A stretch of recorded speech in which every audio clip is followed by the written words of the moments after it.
પિતાની હાજરી ન હોય અને માથે દીકરીના લગ્ન હોય, એ માતાની વેદના શું હોય એનું કોઈ પણ શબ્દોમાં વર્ણન ન થઈ શકે. આમ તો દરેક માતાનું સપનું હોય કે તેમની દીકરીના લગ્નમાં કોઈ કમી ન રહે, પણ એ માં એ સમયે મજબૂર હોય છે. ઘરમાં પૈસાની તંગી વચ્ચે છાનાકાને નવજીવનના ઓરતા ઓઢેલી દીકરી આ બધું સાંભળતી અને સમજતી હોય પણ કંઈ કરી શકે એમ ન હોય. લગ્નની ખુશી વચ્ચે જ્યારે ચારે બાજુ ઉદાસીનો અંધકાર હોય અને એની વચ્ચે કોઈ મદદનો દીપક કરે તો આવા સમયે કોઈ બાપની જેમ દીકરીના માથે હાથ મૂકે અને કહે કે તમારી દીકરીના હું લગ્ન કરાવી દઈશ, અને લગ્ન પણ એટલા જાજરમાન હશે કે લોકો જોતા રહી જશે. જી આ દાનવીર કર્ણની ભૂમિ સુરતમાં પીપી સવાણીએ 133 દીકરીઓના એવા તે શાહી લગ્ન કરાવ્યા છે કે જેની ચારે કોર ચર્ચા છે. નમસ્કાર, આપની સાથે હું મમતા ગઢવી અને સુરતના જાજરમાન સમૂહ લગ્નની વિગતે વાત કરીએ વાત ગુજરાતી પર. આમ તો સુરત એ દાનવીર કર્ણની ભૂમિ છે. દયાદાન અને દાતારીની આ ભૂમિમાં હંમેશા સેવાની સરવાણી વહેતી જોવા મળે છે. ત્યારે આ સેવાની કલગીમાં વધુ એક મોરપીંછ ઉમેર્યું છે પીપી સવાણીએ. આમ તો દરેક માતા પિતાનું સપનું હોય કે તેમના સંતાનોના લગ્ન ધામધૂમથી થાય અને એના માટે એક બાપ પોતાની મૂડી પણ જમા કરતો હોય છે. પરંતુ જ્યારે પિતા આ દુનિયામાં ન હોય ત્યારે એક માતા સંતાનોના લગ્ન કરાવવામાં મોટી ચિંતા અનુભવતા હોય છે. ત્યારે સુરતના પીપી સવાણીએ પિતા વિહોણી 133 દીકરીના વારા આવ્યા અને જાજરમાન લગ્ન કરાવી દીકરીઓને એક પિતાની જેમ દીકરીને વળાવી છે. માહિતી મુજબ કોયલડી લગ્નોત્સવમાં સામેલ 133 કન્યાઓમાંથી 90% એવી દીકરીઓ છે જેમને પિતા તો નથી જ પણ ભાઈ પણ નથી. સર્વધર્મ સંભાવનાની ભાવનાથી ન માત્ર હિન્દુ પરંતુ મુસ્લિમ, ખ્રિસ્તી અને દિવ્યાંગ કન્યાઓનો પણ આમાં સમાવેશ થાય છે. આ દીકરીઓ ભારતના 4 અલગ અલગ રાજ્ય અને ગુજરાતના 17 જિલ્લાઓમાંથી આવે છે અને લગ્નમાં દીકરીને પિતાની ખોટ ન વર્તાય એ રીતે જાજરમાન સમૂહ લગ્ન કરવામાં આવ્યા હતા.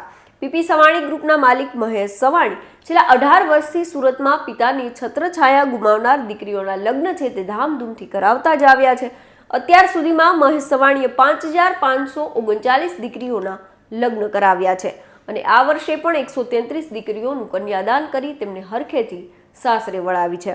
આમ તો લગ્ન એ આપણી સામાજિક વ્યવસ્થાનો એક મજબૂત આધારસ્તંભ કહેવાય છે.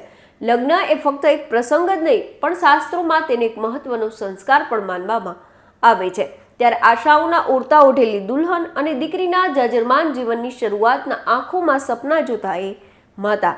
ત્યારે આ બધાની વચ્ચે દીકરી માટે એક પિતાની ખોટ ન વર્તાય એ રીતે જાજરમાન લગ્ન કરાવનાર મહેશ સવાણી અનેક લોકો માટે પ્રેરણારૂપ છે.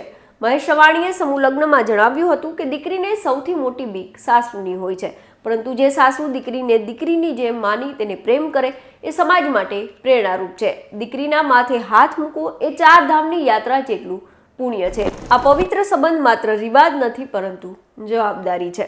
આપણે જણાવી દઈએ કે આ શાહી લગ્નોત્સવમાં પદ્મશ્રી ભીખુદાનભાઈ ગઢવી, વિષ્ણુભાઈ પંડ્યા, કનુભાઈ ટેલર, મથુરભાઈ સવાણી, સાંસદ મુકેશ દલાલ, મેયર દક્ષેશ માવાણી સહિત અનેક ધારાસભ્યો, ઉદ્યોગપતિઓ, સંતો, મહંતોએ પણ ઉપસ્થિતિ આપી હતી અને નવદંપતીઓને આશીર્વાદ પણ આપ્યા હતા.